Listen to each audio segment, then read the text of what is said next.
मोर्चा की राष्ट्रीय अध्यक्ष हैं, जो कि आज पीड़ित परिवार के घर आई हैं। देवी शंकर को अब न्याय मिलकर ही रहेगा।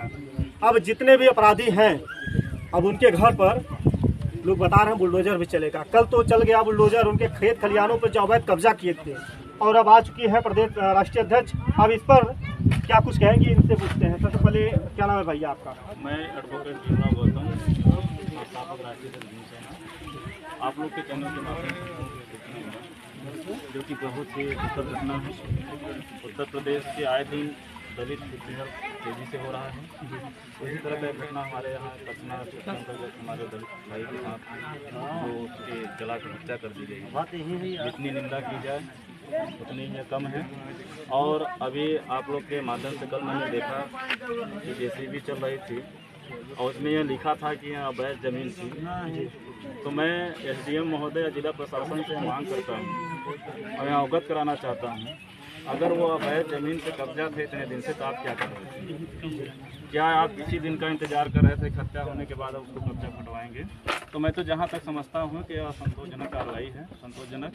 और जिस तरह से बच्चा जब रोता है तो उसको दूसरा पकड़ाया जाता है, इसी तरह पीड़ित के साथ भी चलाया गया है। मैंने वीडियो में देख रहा था, वो मड़ई थी, वो मड़ई जैसे कि 10 साल 20 साल पुरानी मड़ई सरपंच है, उस मड़ई में सीधी चल रहा है। और जब हमारे SC OBC माइनॉरिटी के साथ कोई घटना होती है या कोई जुर्म अगर करते हैं खुदा न खास्ता कहीं से, तो यही माननीय योगी आदित्यनाथ जी उनके घरों पर बुलडोजर चलवाने का काम करते हैं। आज उनका बुलडोजर कहाँ है?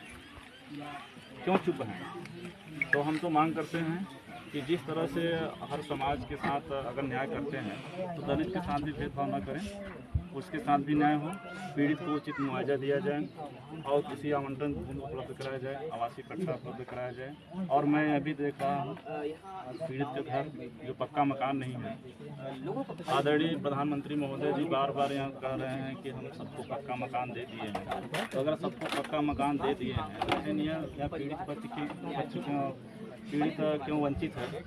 तो कहाँ आपका आवास उपलब्ध है? तो कहीं न कहीं विभाग की काफ़ी कमियां दिख रही है। और इसमें लीपा पोती का काम जो कर रहे हैं तो वह जान लें जो दिनचर्या सक्रिय रूप से हो गई है पीड़ित के पक्ष में। अगर कहीं भी लीपा पोती का कार्य करेंगे तभी हम लोग शांतिपूर्वक पीड़ित से मिलने आ रहे हैं।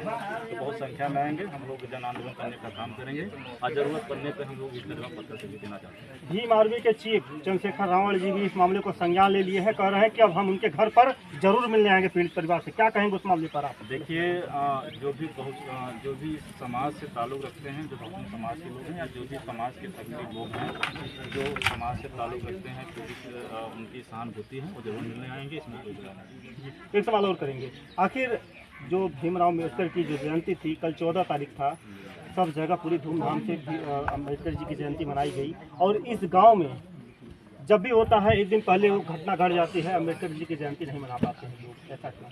देखिए, कहीं न कहीं इस क्षेत्र के जो थाना क्षेत्र के अंतर्गत हमारे थाना अध्यक्ष महोदय हैं, प्रशासन की कहीं न कहीं लचीली रवैया जरूर है। क्योंकि जब आप यह कह रहे हैं कि हर वर्ष यही घटना होती है तो फिर अपराधी साल भर में आ कहाँ से जाते हैं? क्योंकि उनकी सुरक्षा करना उनकी जिम्मेदारी होती है। हर बीट के पुलिस होते हैं, तो बीट का पुलिस क्या करता है? क्या वो केवल नशे में रहता है या तो सोता रहता है, या तो कहीं न कहीं उसमें उन लोगों का कहीं न कहीं अंदर से या कहीं सपोर्ट होगा इस तरह घटना करने में। तो कहीं न कहीं प्रशासन की भी कमियां हमको दिख रही है। आखिर आइए हम